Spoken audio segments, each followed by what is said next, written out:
when we create reasoning or logic behind our arguments, it's important that we are mindful of logical fallacies, meaning we avoid these mistakes. Okay? Pag sinabi kasi nating fallacies, these are errors or misconceptions, or simply put, mistaken idea, maling idea, maling pananaw. Okay? Because people are saying that facts and opinions are opposites. Pero hindi totoo yun. Because facts and opinions are not opposites. They are both types of statements. Kapag sinabi nating fact, these are verifiable, diba? Can be proven true. But opinions can also be factual. Opinions can be proven true if, diba? If napag-aralan, halimbawa, ang opinion ko ay hindi masarap ang matcha. Diba? Hindi ako nasakapan sa matcha. So para sa akin, hindi masarap ang matcha. Now, if you would conduct a study to a certain population at tumabas doon na most of them are not enjoying matcha o hindi nasasarapan sa matcha, then my opinion can be considered factual. So, yun yung sinasabi nating facts and opinions na hindi talaga sila opposites. Hindi ko mo sinabing fact, totoo, opinions, mali. So, hindi sila ganon. Because the true opposite of facts are fallacies. Kung ang facts ay mga totoo, kayang patunayang totoo, ang fallacies ay mga maling idea, misconceptions. Okay? Now, so, these rhetorical fallacies or logical fallacies signal your audience that your argument is not well reasoned. Ibig sabihin, if they see this in your argumentation, in your reasoning, makirealize na parang, ay, okay, so hindi masyadong napag-isipan yung argumento o yung pananaw niya. Some of the many logical fallacies are these ones. Okay? Let's discuss them one by one very quickly. Let's begin with non sequitur. Non sequitur, in English, non-sequential. It means it does not follow, which means that just because the first part of a statement is true does not mean that the second part will necessarily happen or become true. So, non sequitur is the basis for most of the other rhetorical fallacies because, again, non sequitur means non-sequential because not because this is true, the next one will be true. Hindi ko mo tama to, yung susunod tama na din or mangyayari na din. Halimbawa, Eddie is smart. Matalino si Eddie. Therefore, he will do well in college. Yeah, matalino si Eddie. Totoo yun. Pero, can we really say na he will do well in college? Na magiging successful siya in college? Yeah, there's a chance na maging successful siya sa college dahil matalino siya. Pero, we cannot assume it right away that it will happen. Kasi, maraming factors, di ba? When Eddie goes to college, maraming mga factors ang pwedeng maka-affect sa success niya sa academe. Like, pwedeng pagod na siya mag-aral, or pwede rin namang magka-family problem, relationship problem, existential problems, diba? Yung magkaroon siya ng confusion sa mga gusto niya sa buhay. So, there are a lot of factors that can affect Eddie's success in college. So, kahit sabihin natin Eddie's smart, and that's a fact, hindi natin pwedeng sabihin na he will do well in college right away. We can assume that like a fact. Okay? Kasi again, it's non-sequitur, non-sequential. It does not follow. Okay? Parang sa Pilipinas, diba? Parang meron tayong kasabihan na kung anong puno, siya ang bunga. Or halimbawa, sabi, nako, anak ng kabit yan. Malabang magiging kabit din yan. Diba yung ganun? So, non-sequitur, it's not, it does not follow. It is not sequential. Okay? The next one is ad hominem. This one is a favorite for Filipinos. Maraming may gusto nito. Actually, hindi naman Filipinos, pero generally speaking, especially on social media, Filipinos use this. So, this refers to a personal attack on an opponent that draws attention away from the issues under consideration. Meaning, in ad hominem, the attack is focused on the person you're talking to, you're engaging with, not on the topic. Hindi yung topic yung inaatake mo, kundi yung taong kausap mo. And that's not good. Diba? Hindi siya ayos. Diba? Nagmumukha lang talo ka na, kaya wala ka nang masabi. Yung kadebate mo nang titirahin mo. Look at this. She isn't fit to be a minister because she's divorced. Just because divorciada siya, hindi na siya pwedeng maging leader. Diba? So that's the problem. So this is an example of an ad hominem, diba? O kaya sa mga Pilipino, yung pag nakikipag-asaran na, yung halimbawa, bakit kita pakikinggan ang baho ng hininga mo? Yung mga gano'n, diba? Yung so you're not attacking the topic, you're attacking the person, diba? So, ad hominem ang tawag doon. Kapag yung tao ang binibigyan ng attack ng opinion at hindi yung topic. Okay? Maraming ganyan. Okay? Next one is appeal to tradition. This one, as the name states, it's an argument that says that something should be done in a certain way simply because it has been done that way in the past. Okay? It has been the tradition. It has been how things are done from before. Okay? Look at this. Because they are a memorable part of the pledge process, fraternity hazing should not be banned. Okay? So dahil daw before since time immemorial, ginagawa ng hazing, fraternity hazing, para sa mga new members, dapat daw hindi siya tanggalin, hindi siya i-ban. Okay? So this is an example of appeal tradition na parang kung ganito na dati, dapat hayaan na siyang ganito. Okay? Kaso nga, it is proven by many instances there are deaths caused by hazings. Diba? May mga namamatay, may mga kabataan, may mga taong namamatay because of fraternity hazings. So, that's the reason why many people are pushing through with banning this. So, yung appeal to tradition na to, hindi siya logical talaga. Okay? Just because this is the way they do it in the past, dapat ipagpatuloy. So, hindi naman siya ganon. Okay? As you can see, there are a lot of things today that are in contrary. The ones being observed before, diba? Yung pati sa values, sa decorum, sa behavior, diba? Madami ng mga nabago sa atin ngayon. Kasi nga, as time passes by, we realize na ay, teka, may mali dito sa mga gantong gawe from the past. So, we have to change it. The next one is the false analogy. This one happens when the assumption that because two things are alike in some ways, they must be alike in others. Ibig sabihin, mali yung pagkaka-analyze ng mga bagay-bagay. Just because they are similar in some ways, iniisip natin na they will be similar din sa ibang mga bagay. Look at this example. The US lost credibility with other nations during the war in Vietnam, so we should not get involved in the Middle East or we will lose credibility again. So sabi dito, when US got involved daw in the Vietnam War, they lost credibility. Other nations deemed that US hindi na sila ganun ka big deal as before, or hindi na sila as credible as before. So tayo daw, we should not meddle with the wars in Middle East kasi pwedeng magaya rin tayo sa kanila. So that's false analogy na hindi ko man nangyari yun sa US, mangyayari din yun sa atin. Okay, mas basic na example. Halimbawa, sasabihan ka na, naku, huwag kayong magpapakasal. Okay na yan, mag-live-in na lang kayo kasi meron akong kakilala. Ang tagal nila magkarelasyon, matagal na silang magjowa. Kaso nga na nagpakasal sila, tsaka sila naghiwalay. Kaya kayo, mas okay na lang yung ganyan, magjowa na lang kayo. Huwag na kayo magpapakasal kasi maghihiwalay din kayo. Okay? So that's false analogy. Hindi ko mo parehas kayong matagal na magkarelasyon. Nung kakilala niyang kwento na yon, mangyayari din sa inyo yung nangyayari din sa dalawa na kung kailan nagpakasal tsaka naghiwalay. So that's false analogy. Okay? Another example is pag kino-compare ka sa mga pinsan mo, sa mga kapatid mo, sa mga kaklase mo. Diba? Na parang sabihin, ba't di ka kagaya ni ganyan? Si ganyan. Ano rin naman din yun? Kagaya mo lang din yun. Estudyante. Mahirap lang din naman sila. Pero bakit siya? Ganto siya, ganto siya, ganto siya. False analogy. Okay? Just because two things are alike in some ways, dapat parehas na rin sila sa ibang bagay. Okay? So, false analogy ang tawag daw. The next one is false authority. So, what happens is that you assume that an expert in one field can be credible in another field.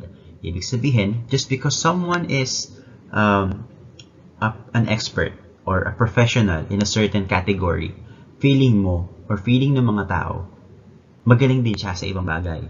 This is very evident with the politics in the Philippines. Diba? Sa politika sa atin, mga artista, mga action star, mga atleta, diba? Binoboto sila ng mga tao sa position sa gobyerno just because they think na may authority sila. And that's an example of false authority. Okay? Just because people think that they are an expert in this field, magiging expert din sila sa politics, in leadership, in governance, diba? Okay?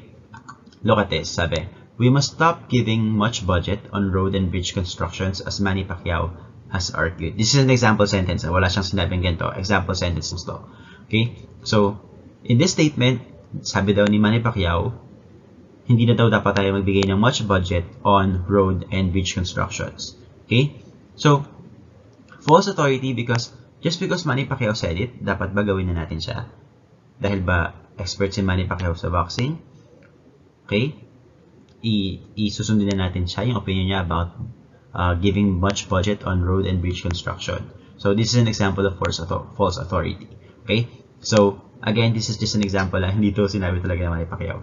Another example of this could be, let's say, yung nangyari kay Diwata, di ba? Ay, iboboto ko si Diwata. Si Diwata kasi ano siya, normal na Pilipino siya kasi sikat siya. Kasi magaling siyang magnegosyo. Ang galing-galing niya si Diwata Pares. Diba? Napalago niya ng maigi yung Diwata Pares. So, iboboto ko siya bilang representative. Diba? Ng vendors party list. So, yeah, pwedeng connected si Diwata sa konsepto ng vendors. Pero, hindi natin masasabi na magiging eksperto siya sa field na yon dahil lang magaling siya sa business niya.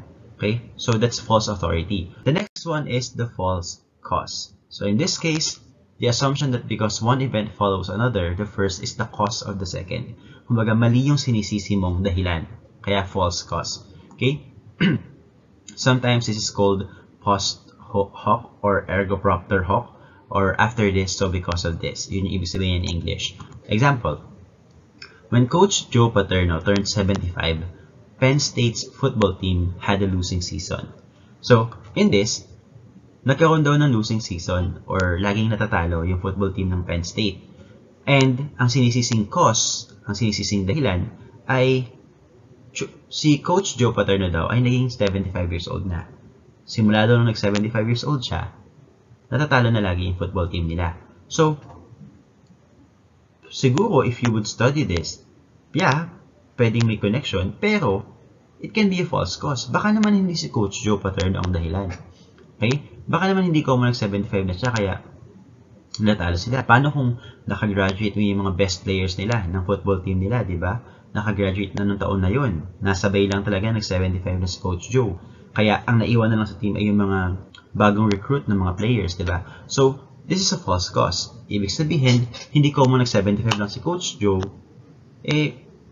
natatalo na yung team nila. Pwedeng may iba pang factors kung bakit. The next one is false dilemma. It happens when you assume that there are only two solutions to a problem. For example, we must either build more nuclear power plants or be completely dependent on foreign oil. In this statement, the speaker is trying to say na for us to solve our power supply problems in the Philippines, we can either build more nuclear power plants or umasa na lang talaga tayo sa crudo o sa langis galing sa ibang bansa. So, ito lang yung dalawang solusyon daw na sinasabi niya. So, this is an example of a false dilemma kasi ito lang ba talagang dalawa na to ang solusyon? Diba? Ito lang dalawa lang ba talaga na to ang solusyon sa problema natin sa power supply? Diba? Kasi marami pa naman sigurong options like solar energy. Diba? Yung hydro energy or yung pagkuha ng electricity from current. Diba? Water current. May ganun. Meron ding wind energy. Diba? Kaya may mga turbines tayo. Yung parang mga LSC sa gilid ng dagat. Diba? So, those are other means for us to collect energy, power. So, ito is an example of a false dilemma. O kaya, di ba may umusong kanta dati yung Dota o ako? That's an example of a false dilemma. Kasi dalawa lang yung solution na pinopropose niya. Pili ka, Dota o ako. So, di ba, wala na bang ibang way to solve this problem, relationship problem, Dota o ako? Pipili na lang talaga. Hindi ba pwedeng mag-compromise? Like, I would still play Dota. I would still be your boyfriend. Pero, you know, you would set a schedule, you know, compromise, diba? So, that's false dilemma. Dalawang solution lang yung daw yung pinopropose nilang possible for a problem. The next one is hasty generalization. This is a common fallacy as well. Hasty means reckless. You know, yung walang pakundangan. And generalization means panglalahat. So, this happens when a conclusion that is based on too little evidence or a shred of exceptional or biased evidence. So, what happens is, from little known truth, may mga konting pinaniniwalaan ka, ina-apply mo na siya sa lahat. Okay, look at this. Ellen is a poor student because she failed her first history test. Okay? So, generalize na. Okay? Si Ellen, tinag na si Ellen na poor student. O yung Tagalog, mahinang estudyante. Or pang bobo siyang estudyante. Dahil lang she failed her first history test. Diba? So, na-generalize na yung skills ni Ellen just because she failed her first history test. Samantalang there are a lot of factors pwedeng consider bakit nagkagano to, diba? Like, pwedeng masama pakiramdam niya, nag-history test siya, di siya nakapag-review, or baka mahina lang talaga siya sa history, tapos magaling naman siya sa English, sa math, sa science, diba? So, this is a hasty generalization. Okay? So, with just little evidence, little basis, na-fail na lang yung first history test niya, diba? Na-generalize na natin kung anong klaseng tao si Ellen, or kung anong skills ang meron si Ellen. Another example of this is, yung politicians are corrupt. Diba? Yeah, surely a lot of politicians are corrupt, but not all of them are corrupt. Diba? Meron pa rin naman mga exceptions. Meron pa rin naman mga politiko na parang, we can say na parang walang bahid ng corruption, especially if we look at facts. Kagaya, diba, according to COA, wala daw problems with the budget spending of Leni Robredo nung siya pa yung Vice President of the Philippines, diba, ng office niya. So, we can say that she's an exception of that, na corrupt politician. So, yung politicians are corrupt is a hasty generalization. Another one is yung pag sinaktan ka, yung mga taong naloko, diba? Halimbawa, yung babae, naloko siya ng boyfriend niya, ng ex niya. Sasabihin na niya, naku, lahat ng lalaki manloko. Diba? So, that's a hasty generalization. Just because she experienced cheating from her ex-boyfriend, gina-generalize niya na lahat na parang, basta lalaki manloloko yan. Naku, manloloko yan, lalokohin ka lang yan. Lahat ng lalaki manloloko. So, hasty generalization. The next one is oversimplification. From the word oversimplify. Simply, this is a statement or argument that leaves out relevant considerations to imply that there is a single cause or solution to a complex problem. Ibig sabihin, masyadong pinapadali yung mga komplikadong bagay. Okay? Halimbawa, we can eliminate unwanted pregnancies by teaching birth control and abstinence. So, yung problema daw natin sa mga unwanted pregnancies, diba, sa overpopulation in the Philippines, it can be solved now by teaching people birth control and abstinence. Abstinence is refraining from doing sex. Refraining from having sex. Na parang, yeah, can we really teach that? Diba? Siyempre yung birth control, natuturo naman yan sa mga health centers natin, sa mga barangay centers, sa mga palabas sa TV, diba? Sa mga commercials. Nabibigay naman siya sa mga tao. Natuturo naman siya sa mga tao. Pero yung abstinence, can we really teach that? Diba? Parang, can we really encourage people to abstain? Diba? To do abstinence? So, oversimplification to, masyado niyang pinapadali yung problema. Okay? Yung komplikadong topic. Oversimplified. Another example of this is yung money can't buy happiness. Diba? People are saying, hindi, hindi mahalaga ang pera because money can't buy happiness. Yeah, there are a lot of good things in life na hindi kayang bilhin ng pera. Pero, there are also a lot of good things. Either things we want and things we need na nabibili ng pera. Diba? Kaya nga, lahat tayo nag-work ngayon, especially with the life now na ang hirap ng buhay ngayon, diba? So, we can just simply say money can buy happiness. Okay? Diba? Lahat tayo may mga gustong gadget, may gustong mga bagay, gustong properties na we can only afford with money. Okay? So, oversimplification na. Another is yung mga taong ini-invalidate ang mga emotions natin. Halimbawa, yung mga sinasabi nila na depression is just about feeling sad. Diba? Malungkot ka lang, hindi ka depressed. Hindi ako, wala naman talagang depression, ano lang yan. Baka sa mga taong nag-iinarte lang yan. Diba? So, they oversimplify it na parang, okay, ganun lang ba yun? Basic lang ba yun? Diba? Depression is real. Pero they make it look like it's nothing. It's just that you're feeling sad that day. Okay? So, oversimplification. Another one is yung, just work hard and you will succeed. Yung, hindi, magsikap ka lang, then you will become successful. That's an oversimplification because sometimes no matter how hard we try to achieve something, di ba? Kahit gano'ng kadaming effort, time, di ba, hard work yung binigay natin sa mga bagay-bagay. Sometimes we don't achieve them, di ba? Kasi nga, there are a lot of factors in life, and actually, generally, life isn't fair, di ba? So, yung just work hard and you will succeed, there's some truth to it, pero it's not always true, di ba? So, oversimplification. The last one is slippery slope. Ito naman para sa mga OA. This is the assumption that if one thing is allowed, it will be the first step in a downward spiral. Ibig sabihin, if you allow this to happen, it will trigger a lot of other worse things to happen. Look at this. Sabi dito, legalizing prostitution is undesirable because it would cause more marriages to break up, which would in turn cause the breakdown of the family, which would finally result in the destruction of civilization. Diba? Umabot na sa destruction of civilization. So, pakapagay siya sa mga OA. Kasi nga sabi niya, kapag pinayagan mo ang prostitution, lahat yan, sunod-sunod na. Yeah, I get the point of legalizing prostitution is undesirable kasi nga it would cause more marriages to break up. Pwede siya maging problema ng mga mag-asawa. Pero yung aabot pa sa may it will finally result in the destruction of civilization. So, medyo OA na yon. Okay? So, slippery slope na siya. Nagtuloy-tuloy na siya in a downward spiral. Parang, destruction of civilization? Lakas naman maka-ano niyan. Maka-meteor shower. Yung parang meteor race na nangyari sa destruction ng mga dinosaurs dati, di ba? So, it's pang hyperbole pa siyang ganon, yung OA. Soba-soba naman. Ang dami nang nasabi, parang ganon. Okay? So, that's slippery slope. So, once again, these are logical fallacies or rhetorical fallacies that you should be mindful about.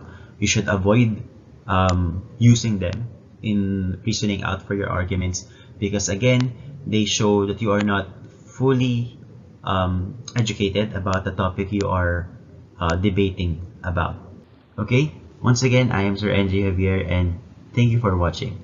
See you on the next lessons.